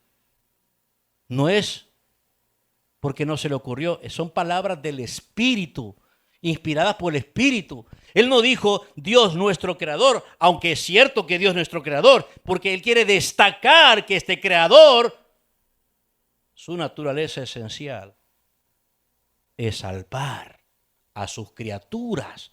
Es el creador salvador de criaturas, porque no hay otro Dios creador que pueda salvar a las criaturas. No hay otro. Dios no espera que las criaturas se salven ellas mismas. Dios no espera que nosotros y cada uno de nosotros se vuelva a sí mismo y diga, oye, Rafael, Dios confía en ti. Debería salvarte. Así que, Rafael, pon tu mejor empeño, esfuérzate. Mira, confía en Dios, que es el creador, pero tú eres tu salvador. Tú te vas a salvar porque estás confiando. Eres un teísta. ¿Saben qué es un teísta? Uno que cree en Dios. No un ateo, sino un teísta. Creo en Dios. Dios es mi creador. Él es la causa original y de todo, pero yo soy mi salvador. O puede ser que usted no piense así. Puede ser que usted piense, bueno, no, tampoco para tanto, pastor. Bruto no soy. No me sale eso. No es eso lo que pienso. Pero confío en otro para que me salve. Porque yo sé que yo no me puedo salvar. Creo en Dios como mi creador, pero creo que mi creador ha puesto salvadores. Pero eso no es, ¿verdad, hermanos? ¿Verdad que eso no es lo que está diciendo? Eso no es lo que está pasando. No es que tenemos un creador y luego ¿qué? Busquemos el Salvador. Sino que este creador es el Salvador. Y en ningún otro hay salvación. En ningún otro. Porque aquel que ha sido el creador es el único capaz de salvar a sus criaturas. Y noten ustedes que el apóstol Pablo es muy intencional, muy deliberado en la forma en que él redacta esta expresión. Él dice, Dios nuestro Salvador. Originalmente en el texto griego encontramos que literalmente el apóstol Pablo estaría diciendo, el Dios. Que normalmente los griegos no utilizaban los artículos como nosotros lo hacemos para apuntar, para señalar, para definir a alguien. Pero cuando los escritores griegos articulan, es decir, ponen un artículo definido antes del sustantivo, es porque quieren remarcar, quieren singularizar, quieren destacar que este Dios y no otro es el único Salvador nuestro. No hay otro. Fuera de Él no hay quien pueda salvar. Ese es el punto. Ahora, ¿quién era el Salvador en el primer siglo? ¿Quién era el Salvador en el primer siglo? Que les costó la vida a los cristianos. ¿Saben quién fue? Que precisamente era lo que de alguna manera el apóstol Pablo es consciente que impedía que muchos cristianos oraran por los reyes. ¿Saben quién se consideraba Salvador en el primer siglo? El César, el emperador romano, porque él se hacía pasar como Dios. Entonces ya se imaginan ustedes el dilema. Ok, Dios nos está diciendo que oremos por hombres que se creen salvadores, cuando tú eres el único salvador. Y dice, sí, sabemos que no son salvadores. Sabemos que están engañados por el príncipe de este mundo. Sabemos que están equivocados. Señor, pero de verdad, ¿quieres que yo ore por este usurpador? Por este arrogante hombre, por esta criatura que se hace pasar como Dios y como Salvador. El Sóter, le decían los romanos en el imperio. Ya no solamente César, sino el Sóter, el Salvador. Y Dios dice, sí, yo quiero salvar a ese Sóter, a ese Salvador falso, yo lo quiero salvar. Aún los hermanos, aún los más detestables, arrogantes individuos que están contra Dios, que son usurpadores, que son anticristianos, Dios dice, yo quiero ser el Salvador de ellos. Porque de otra manera, hermanos, ¿quién los querrá salvar? Y no solamente quién los querrá salvar, quién los podrá salvar. ¿Ustedes creen, hermanos, que la criatura puede superar al Creador para salvar? ¿Ah? ¿No? Entonces, cuando ustedes vean imposible el caso de una persona, nosotros vemos imposible la salvación de los hombres porque no tenemos respuestas positivas de inmediato o quizás de largo plazo, ¿verdad? No, yo ya me harté, ya me cansé con fulano de tal. Incluso con mi mamá, con mi papá, con mis hermanos, con mis tíos, con mi primo. No, hombre, yo ya no. Ahí se los entrego a Dios para que los juzgue. No es así. Porque para Dios no es imposible salvarlos. Lo que para nosotros es imposible, para Dios es posible. Necesitamos, cuando estemos orando por la salvación de los pecadores, de los perdidos, de los de afuera, sean quien sea, cercanos, lejanos, quienes sean, hermanos, necesitamos centrarnos más en el carácter de Dios que en el carácter de las personas. Cuando estamos orando, tal parece que nuestra oración está motivada por la persona. O está motivada por mí, cuando debería estar motivada por la persona de quién, de Dios, por el Salvador, por aquel que es nuestro Salvador, que es nuestro Dios. No hay otro en quien la humanidad, en quien la criatura humana pueda encontrar salvación y a un Salvador tan dispuesto. En el capítulo 1, versículo 1, así es como el apóstol Pablo comienza, deliberadamente destacando la esencia de Dios como Salvador. Mira lo que dice el versículo 1, Pablo, apóstol de Jesucristo, por mandato de Dios, nuestro Salvador. Dios nuestro Salvador. Énfasis. Y no hay otro, no puede haber otro, no puede ser otro.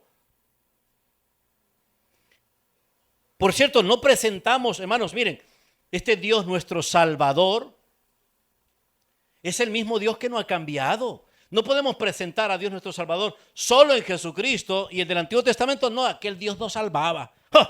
Ese Dios, olvídese usted, solo arrecho pasaba. Ese Dios. No, hombre, el Dios del Antiguo Testamento, no usted y yo. No, hermanos, Hay un solo Dios. Y el Dios de ahora que salva es el mismo Dios que siempre ha salvado. Es el mismo Dios nuestro Salvador. Dios el Salvador.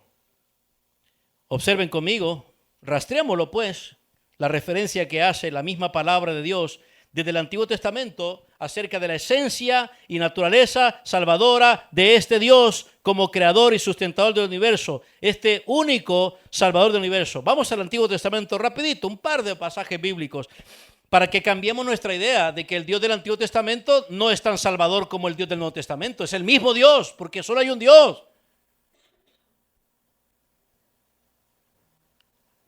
Miren lo que dice el profeta Samuel. Segundo de Samuel, capítulo 22, versículo 13. El Dios de mi roca, en él confiaré, él es mi escudo y el cuerno de mi salvación, mi torre alta y mi refugio, mi salvador. Este es el Dios del profeta Samuel, el Dios a quien el profeta representaba a todo el pueblo de Israel.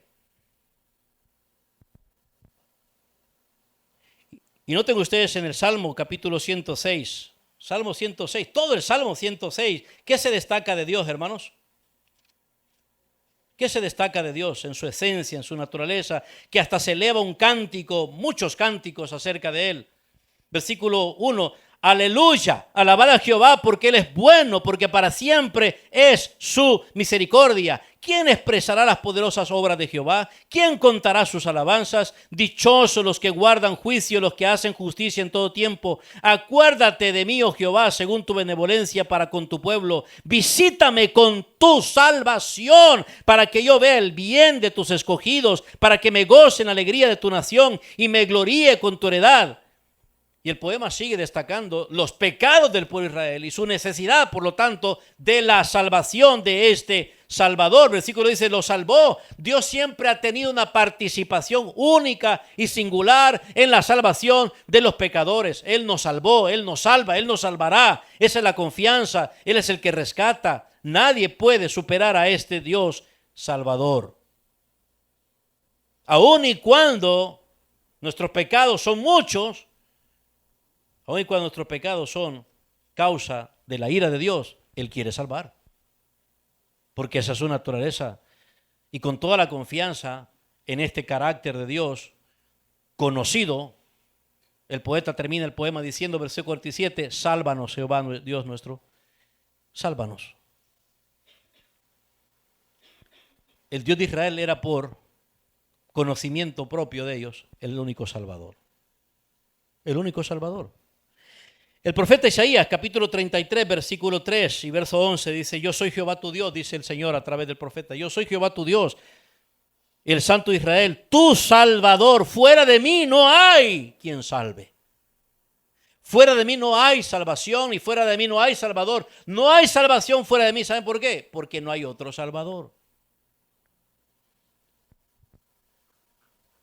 Dios en su esencia más profunda y más genuina, no solamente es Salvador, sino que por esa esencia, por esa naturaleza, ¿qué es lo que Dios más anhela, hermanitos? La condenación de los pecadores, no la salvación de los pecadores. Ahora escuchemos el cántico de María. Cuando María sabe de que viene el Salvador del mundo, mejor dicho, que está ahí en su vientre el Salvador del mundo, cuando ella sabe que el que está ahí es el Salvador del mundo, el cántico de ella, escuchen lo que el doctor Lucas registra de su canto cuando declara este maravilloso poema a Dios. Capítulo 1, verso 47 dijo, mi espíritu se goza en Dios, ¿qué? Mi Salvador.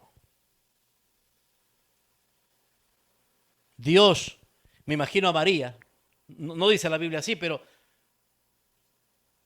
¿acaso María, quien sabía quién estaba ahí, que era el Salvador del pueblo, porque el ángel le dijo, le pondrás por nombre Jesús, porque Él salvará a su pueblo de sus pecados? Se imagina a María diciendo esas palabras, mi espíritu se goza en, y se tocaba la barriguita, en Dios, mi Salvador.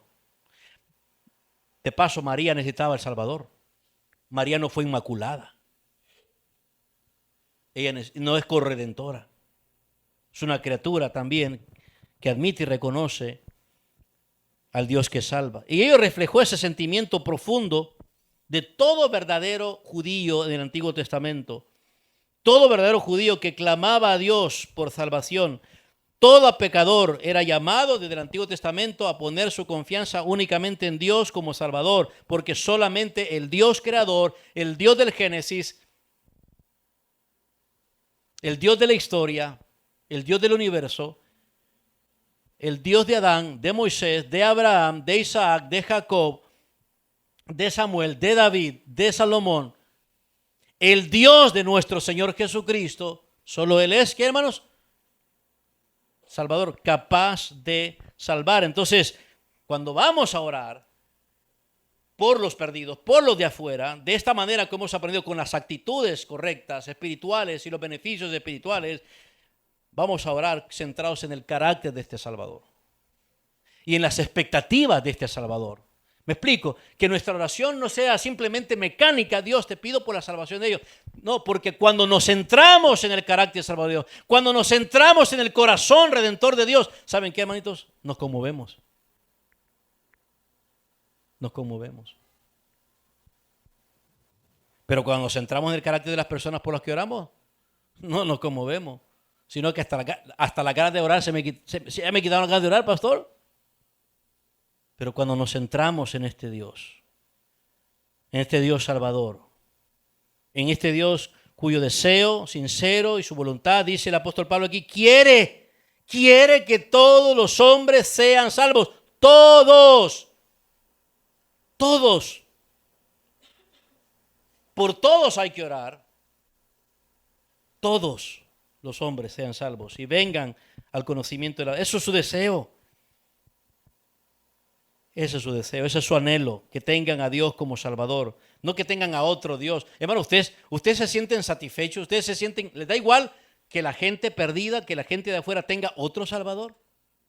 ¿Les da igual? O sea, ustedes dicen, bueno, por su gusto muere que lo entierren parado, pastor, ese no es mi problema. Si yo ya tengo mi Salvador, ay, qué precioso Salvador tengo yo.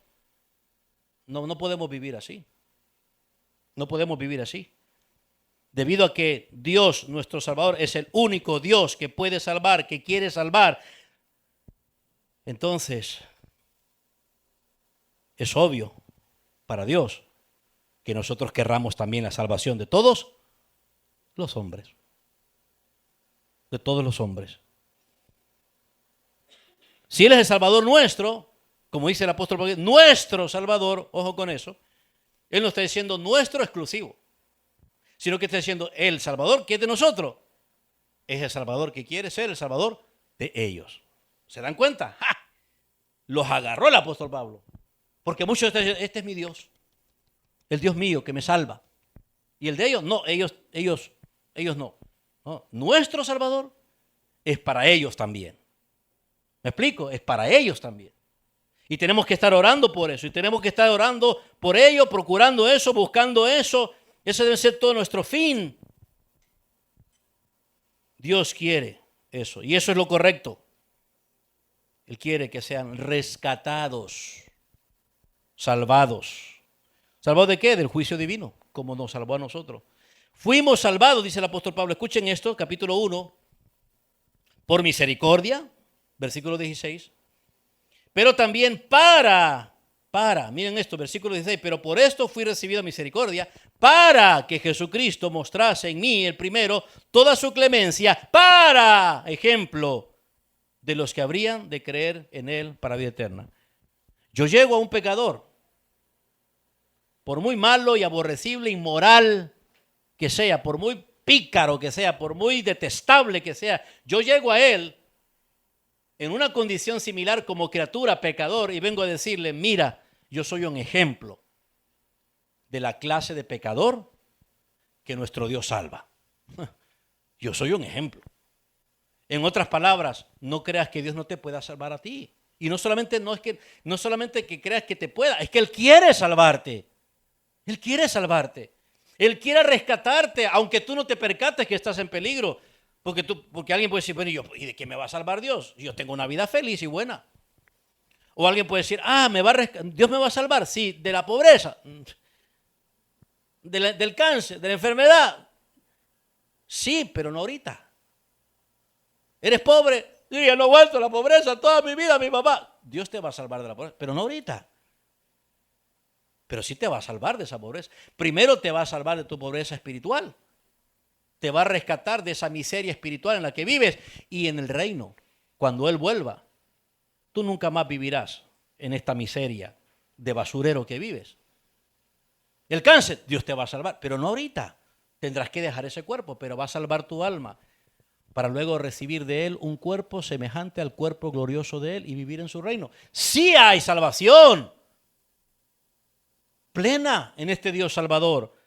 Y nosotros que ya estamos salvados, nosotros que ya somos salvos, entonces tenemos que ir y decir a las personas eso, porque ¿saben qué, hermanos? No se van a salvar sin el conocimiento de la verdad.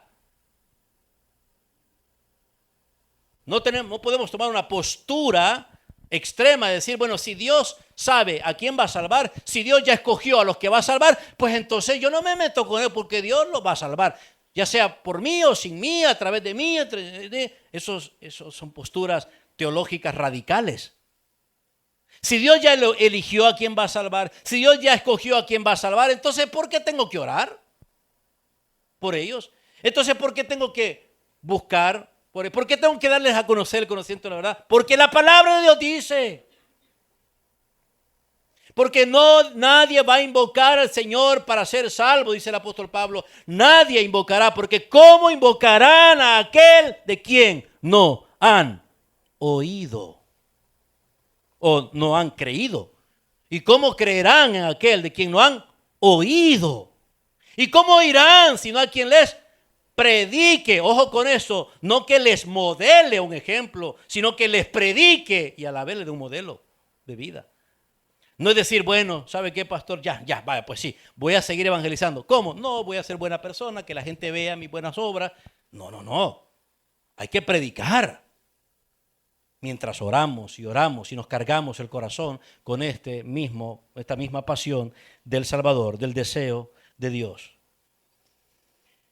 Fíjese el apóstol, el profeta Isaías, capítulo 45, versículo 21. Proclamad, escuchen,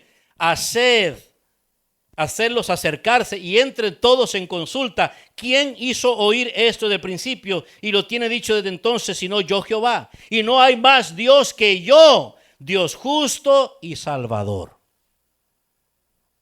Dios justo y salvador. Ningún otro fuera de mí, así como Él es, nadie puede serlo. Ningún otro fuera de mí. Pero recuerden, los israelitas tenían dioses falsos y las naciones paganas tenían dioses falsos. Pero Dios dice, no hay otro fuera de mí. Todo es falso. La gente necesita al verdadero Dios, a este Dios. Y mira el versículo 22 de Isaías 45. Viene el llamado de Dios. Miren, hermanos, qué tierno, qué compasivo. Y dice atrás del profeta, mirad a mí y sed salvos todos los términos de la tierra, porque yo soy Dios y no hay más. Y a este Dios que los profetas anunciaron es al que Jesucristo vino a revelar. Porque este Dios que era anunciado por los profetas es el Dios que tomó carne, tomó forma humana para llevar sobre sí el pecado y el castigo de todos aquellos a quienes Él vino a salvar. Él vino a salvar. El punto del profeta Isaías, de parte de Dios a través del profeta, es que si alguien sobre la faz de la tierra va a ser salvado, solo Dios lo puede hacer. Entonces todos los fines de la tierra deben llamarlo a Él, invocarlo a Él, porque ¿quién más lo va a querer salvar? ¿Quién más podrá salvarlo? ¿Quién, hermanos? Nadie más. Entonces, no nos importa eso, ¿no? No nos importa eso. ¿O sí nos importa? Y el capítulo 49, versículo 16, dice el profeta Isaías, te di por luz de las naciones, hablando del Mesías, de Jesucristo, una profecía anticipada de su primera venida, de su encarnación, incluso de su segunda venida también. Te di por luz de las naciones para que seas mi salvación hasta lo postrero de la tierra. Así ha dicho Jehová, Redentor. Así ha dicho Jehová, Redentor. ¿Se dan cuenta, hermano? Esa es la naturaleza de Dios. Entonces, detrás de la naturaleza de Dios hay un deseo. ¿Cuál es? La salvación de todos los hombres. Y detrás de ese deseo hay una intención. ¿Y cuál es esa intención? Fue demostrada al enviar a su Hijo como el único mediador entre los pecadores y Dios para dar su vida en rescate por nosotros. Y luego, miren, hermanitos, capítulo 55, verso 1, llegamos ahí y dice el profeta: a todos los sedientos, oigan todos los que tienen sed. Todos los que tienen sed, vengan y tomen del agua. Ahora está utilizando una figura de lenguaje el profeta para decir todos aquellos que están al borde de la muerte, de la desesperación. Hermanos, ¿cuántas personas en el mundo tienen sed de salvación? ¿Cuántas? ¿Cuántas? Todas las que no han sido salvadas. Lo que pasa, ellas quieren ser salvadas. El problema es que toman el agua que no los va a salvar. Porque confían en los hombres, confían en el presidente o en la presidenta. Confían en fulano, confían en mengano, confían en las riquezas. Confían en el trabajo. Beben agua que nos sacia la sed. Beben agua que no es agua de salvación. Y mientras nosotros que hemos bebido de esta agua de salvación y tenemos la fuente, sabemos quién es la fuente de esa agua de salvación, ¿qué hacemos, hermanito? La escondemos. O decimos, no, esta agua no, esta es solo para estos. No tenemos que hacer eso. Tenemos que cambiar en relación con la misma naturaleza de Dios. Así que todo el mundo tiene sed de esta salvación. En este retrato de agua, toda persona necesita esta agua. Toda persona necesita a Cristo Jesús, quien es el agua y da de beber para vida eterna. Todos. Entonces luego dice el profeta: venid a las aguas, y los que no tienen dinero, venid, comprad y comed. Esta es la única economía en donde usted compra sin dinero. Por no decir, venga, pídame y yo lo doy gratuitamente. Pídame. Compre, venga, compre sin dinero y sin precio. Qué llamado más universal. Todavía nos queda duda, hermanitos. ¿Y puedo seguir? Yo puedo seguir. Ustedes no va, pero yo sí puedo seguir. Más y más y más y más. Texto tras texto, pasaje tras pasaje, palabra tras palabra. Dios es el único. Nuestro Dios, que es mi Salvador, que es tu Salvador, es el único Dios que puede salvar a los demás y que quiere, además de que quiere salvar a los demás. Finalmente, hermanos, el profeta Ezequiel, capítulo 18, verso 23. ¿Quiero yo la muerte del impío?, dijo Jehová. ¿No vivirá si se apartara de sus caminos? ¿Encuentra placer en que el impío muera?, dice Jehová. ¿Encuentro placer en que no regrese y viva? Y observen el versículo 30. Convertíos y apartaos de todas vuestras transgresiones, y no os será la iniquidad causa de ruina. Echad de vosotros todas vuestras transgresiones con que habéis pecado, y haceos un corazón nuevo y un espíritu nuevo. ¿Por qué moriréis, casa de Israel? Porque no quiero la muerte del que muere, dice Jehová el Señor. Convertíos pues y viviréis.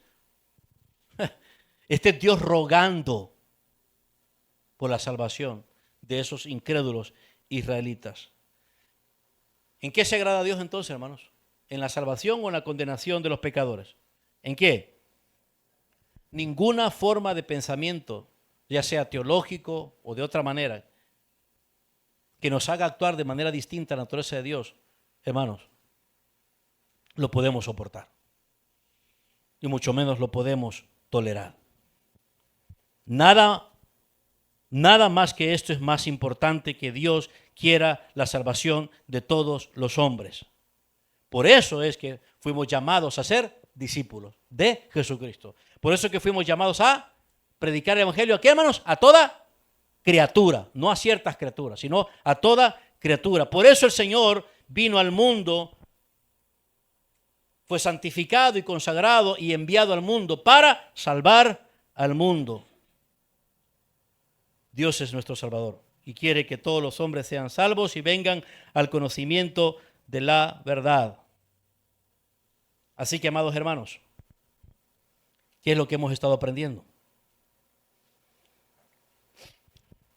que el cristiano impulsado por el Evangelio tiene un compromiso de orar fervorosamente por la salvación de los incrédulos. Y hay 3 motivos. Y es número 1, debido a las actitudes espirituales que promueve el Evangelio de Jesucristo. Y número 2, debido a los beneficios espirituales que genera el Evangelio de Jesucristo. Y número 3, debido al objetivo espiritual que establece el Evangelio de Jesucristo. Si esto ha quedado bajo nuestra clara comprensión, hermanos, entonces, ¿qué debe pasar? ¿Qué deberá pasar? ¿Qué deberá suceder? ¿Qué haremos? ¿Cómo comenzamos a reflejar el corazón redentor de nuestro Señor Jesucristo? Les voy a decir cómo, de manera muy práctica. En primer lugar, seamos honestos y sinceros con Dios. Tratemos las malas actitudes. Dejemos que la palabra de Dios acuse, reprenda nuestras malas actitudes. Y arrepintámonos de esas actitudes. De esas actitudes egoístas, de esas actitudes orgullosas, arrogantes, negligentes, indiferentes, de esa falta de amor, compasión y misericordia. Arrepintámonos de buscar lo que es cómodo, conveniente, de darle el primer lugar a lo que preferimos. Si no, no vamos a reflejar el corazón redentor de nuestro Señor. Por supuesto, esto no es posible en un incrédulo. Pero nosotros que somos creyentes, hermanos, por favor. La sanidad en la iglesia y su funcionamiento correcto comienza por estar centrados en Dios, nuestro Salvador. Si nos centramos en nosotros mismos, lo único que vamos a cultivar es carnalidad, rivalidad, envidias, disensiones, quejas, murmuraciones. Pero si nos centramos en el carácter salvador de Dios, ¿sabe qué va a pasar? Como creyentes en primer lugar, como cristianos de esta iglesia, en la medida en que seguimos viviendo y avanzando en nuestra vida cristiana, centrados en este Dios salvador, todo el tiempo vamos a estar recordando, como el apóstol Pablo, que somos grandes pecadores. Grandes pecadores. Por eso el apóstol Pablo dice ahí en el capítulo 1, versículo 15, palabra fiel y digna de ser recibida por todos, es que Cristo Jesús vino al mundo para salvar a los pecadores, de los cuales yo soy el primero. Literalmente la traducción del texto griego no es yo soy el primero en el orden, en una fila. Yo soy el primero significa yo soy el más grande de los pecadores. El más grande. Solo cuando tengamos una percepción de nosotros mismos, como debe ser la misma que el apóstol Pablo dice, recordarme, gran pecador. Y trátame como un gran pecador. Tratémonos como grandes pecadores.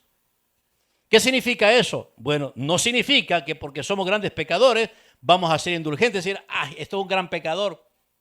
Así que ni modo, acostumbrémonos a que sea un gran pecador. Y que viva como un gran pecador, nos da igual. No es eso. Tampoco es que tratar o vivir con grandes pecadores significa que no vamos a tratar con dignidad, con respeto. Lo que significa es que todos aquí necesitamos al mismo Salvador. Lo que significa que todos aquí estamos en la misma condición y necesidad. Incluso yo. Usted, pastor, sí, yo. El que predica, sí. El que enseña, sí. El que dirige la iglesia, sí. Yo. El gran pecador. Somos grandes pecadores todos juntos. Levanten la mano quienes son pocos pecadores. Quienes son grandes pecadores. Y con estos grandes pecadores,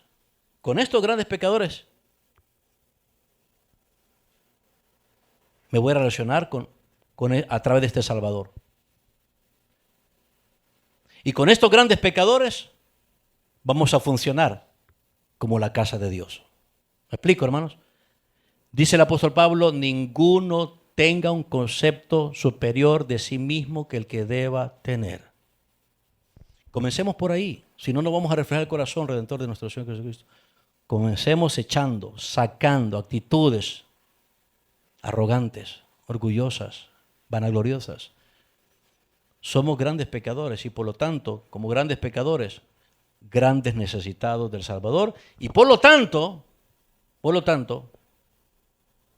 conocemos este Salvador y queremos que otros conozcan. Porque este Salvador es para grandes pecadores, no para pequeños pecadores, no para buenos pecadores. Es para grandes pecadores, para eso fuimos salvados. Así que comencemos, hermanitos, comencemos a tener un cambio de actitud, un cambio de pasión, un cambio de corazón, un cambio de conducta, de conducirnos, una forma de orar diferente. Y Dios, pues, ¿saben qué? Dios va a actuar, Dios va a hacer. Y lo que yo espero ver es ver a aquellas personas a quienes Dios va a estar salvando más y más y más y más. Mientras los grandes pecadores que estamos aquí, nos gozamos en este Salvador. ¿Saben ustedes aquel canto, hermanitos, que dice todos necesitan? El Dios que salva. Todos necesitan amor y esperanza, y al Dios que salva. Cristo puede mover montes, solo Dios puede salvar, es poderoso a salvar.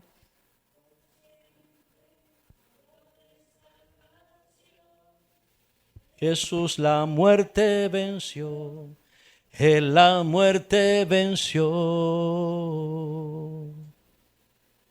Todos necesitamos este Salvador. Pongámonos de pie, vamos a orar. Señor nuestro Dios y Padre nuestro, comenzamos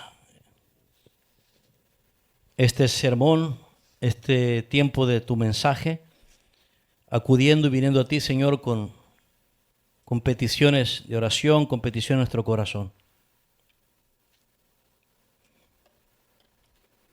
Y bueno, Señor, aquí estamos, tú sabes cómo está nuestra mente, lo que pensamos, lo que sentimos, dónde andábamos, dónde estábamos. Tú sabes si estábamos listos para escuchar, listos para aprender, o si estábamos indispuestos para hacerlo. Pero tu salvación, Señor, es algo real y posible en aquellos a quienes tú les das no solamente el oír, escuchar, sino atender. Padre, aquí estamos, y después de esta hora y minutos, de este tiempo, en tu palabra, en lo celestial, en las cosas de arriba, venimos ante ti, Señor, pidiendo que termines el trabajo que comenzaste con el sermón, que tú termines de marcar nuestro corazón. Tómalo. Pero no termines aquí. Termina lo que comenzaste en el sermón, pero inicia lo que seguirás haciendo en nuestra vida, tomando nuestro corazón, generando un compromiso movido por tu gracia, dándonos ese don en nuestro corazón para ministrar con el Evangelio, para servir a otros con el Evangelio, para reordenar nuestras vidas, sobre todo reordenar nuestros sentimientos y actitudes y despojarnos de toda malicia y toda abundancia de malicia. Y esa palabra implantada de salvación en nosotros nos salve a nosotros del egoísmo, de las actitudes pecaminosas, de las excusas que ponemos, de los razonamientos, Señor, tan mezquinos, tan carnales, de nuestras preferencias, de nuestros caprichos, de toda obra de la carne, Señor, que nos ha mantenido esclavizados, lejos del pálpito de tu pasión salvadora. que ha insensibilizado nuestro corazón, ha levantado una fortaleza mental en contra de tu pasión salvadora. Señor, actitudes aquí en nuestra iglesia no agradables para ti, de desobediencia, de rebeldía. Mientras sentimos que hacemos cosas buenas, decimos cosas buenas y hacemos cosas buenas, nos hemos vuelto en puro formalismo, pero seguimos ocultando cosas en nuestro corazón que nos debilitan y que alejan realmente, Señor, nuestro alcance de misión, de funcionamiento como iglesia. Pero aquí estamos, Padre, con la única esperanza de saber que tú nos trajiste aquí, nos pusiste en tu palabra para rescatarnos, para socorrernos. Has venido con misericordia, porque lejos de ti, apartado de ti, fuera de ti, nada más podemos hacer. Así que, Señor, muévenos, vuélvenos a ti, con desesperación y con fe hacia Jesucristo. Señor, te pedimos que sanes nuestro corazón, limpiado, purificado, y hagas de esta iglesia una iglesia que encamina sus esfuerzos, sus relaciones, su comunión, todo, toda actividad, todo ministerio, toda vida encaminada aquí para conducirnos de esta manera, para poner las cosas en el lugar donde tú quieres que esté, que tu casa esté arreglada, esté ordenada, que nos involucres a todos, que todos, Señor, funcionemos de acuerdo a tu voluntad. Pero que venga entonces de parte de ti, Señor, descienda de lo alto algo tan bueno que solo tú nos puedes dar como tus hijos, y es el arrepentimiento. Por favor, quebranta nuestro corazón, humíllanos delante de ti, dobléganos, trae una tristeza en nuestro corazón que nos haga volver a ti, Señor, con un renovado deseo, con una renovada pasión, con una renovada visión del Dios Salvador que la iglesia tiene, que es el Salvador de todos los hombres, que es el Salvador de grandes pecadores.